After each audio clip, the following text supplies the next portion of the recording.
If you're watching this video, you're probably a high school student about to go into university, and you're just thinking, what's the big difference between the two? Well, let me tell you. The biggest difference between high school and university is that you have a lot more control over your courses, schedule, and ultimately your life in university. There's no more teachers or guidance counselors telling you what courses you should take for certain credits, or your parents nagging you to go and study or to eat dinner.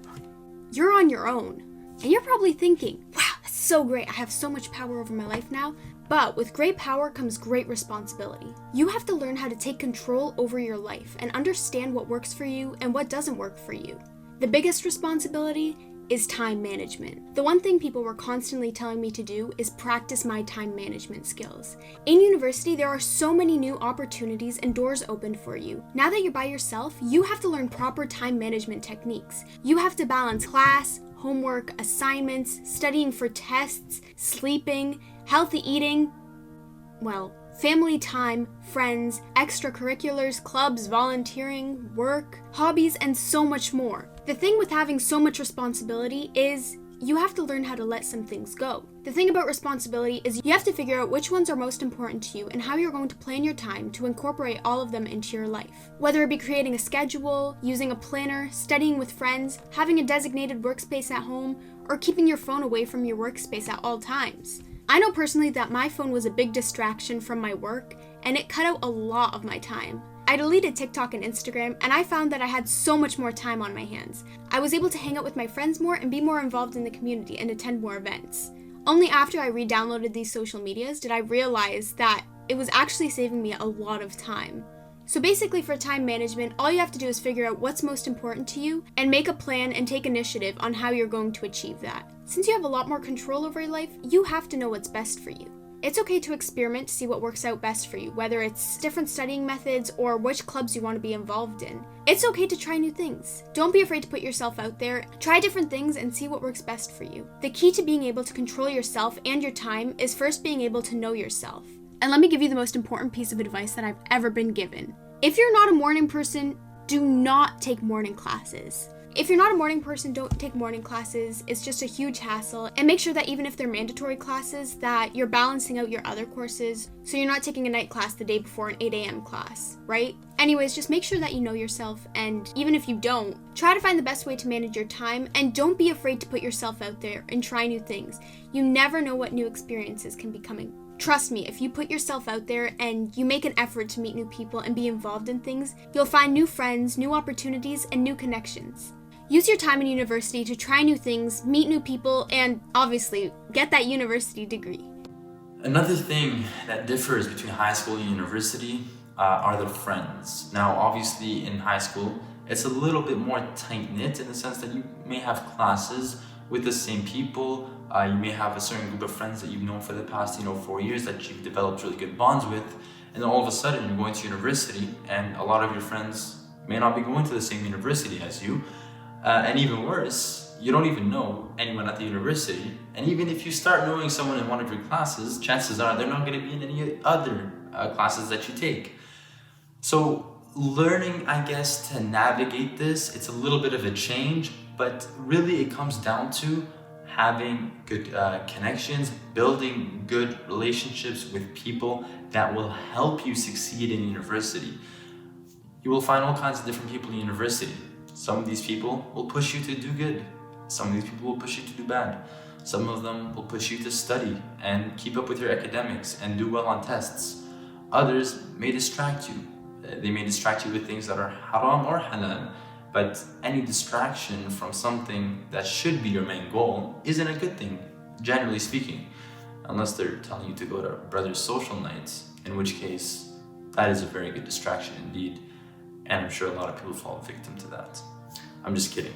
The point is, really, it is what you make of it, right? And so if you choose to surround yourself with good people, people that remind you of Allah subhanahu wa ta'ala, people that remind you of your academics, people that remind you of goodness, you will also end up following this path of goodness and hard work and studying and praying on time, etc., etc.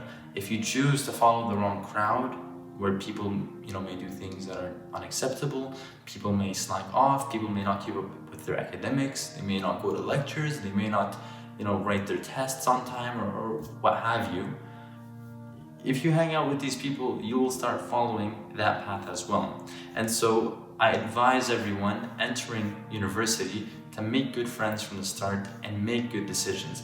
And remember, you are making all the choices now.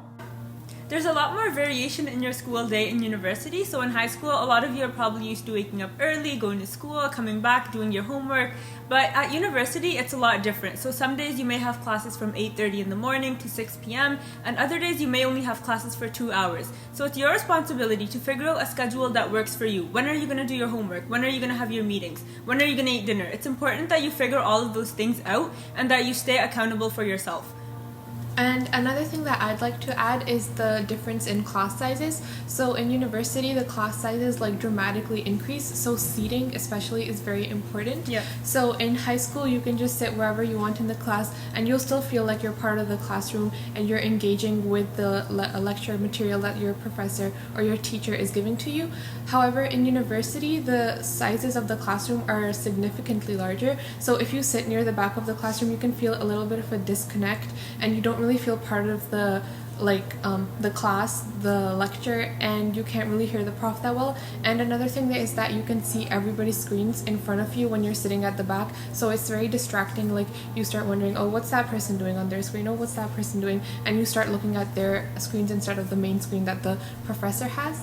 And one more thing relating to class sizes is that you really have to make the effort to get to know your prof. You might not be used to this in high school and your teacher just knows who you are because they only have 20 students in the class, but in a class of 100 students, there's no way that the professor is going to know everybody in that classroom, so you really have to make the effort to establish the connection. In addition to that, your professors and your teaching assistants won't always give you feedback on your work, so you have to be willing to be courageous enough to go and ask them for that feedback if you're looking to improve on your work. In comparison to high school, where you have your teachers constantly giving you feedback after every single thing that you submit, whether you get it through a progress report card or a little comment on the side after your test, etc., etc., etc. Whereas university, you don't really have that. You're kind of in the dark about where you are with your marks, and so being able to reach out to your professors and your teaching assistants is very, very important.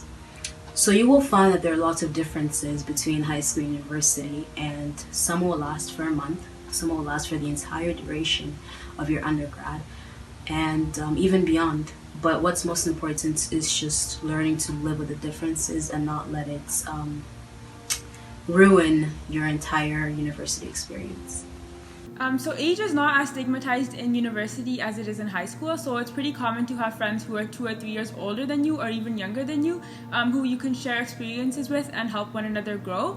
It's also very beneficial to have upper year friends in your program who can help you along the way. Another point is that in high school, a lot of the people you're friends with are probably the people in your classes, but this is not necessarily the case in university. Friendships aren't limited to just programs and courses, and it's pretty common to have friends from different programs and courses because university life is so much more beyond academics.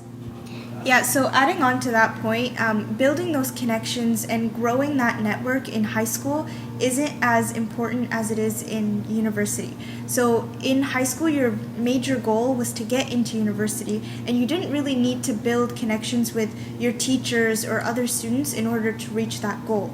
However, in university, getting those grades is basically the bare minimum. You really do have to reach out to your professors, your other classmates, people in different programs even, people who have graduated, and get their experiences and learn from their mistakes and the things that they went through while they were in your stage in order to open those doors for new opportunities, which will ultimately lead you to your next ultimate goal.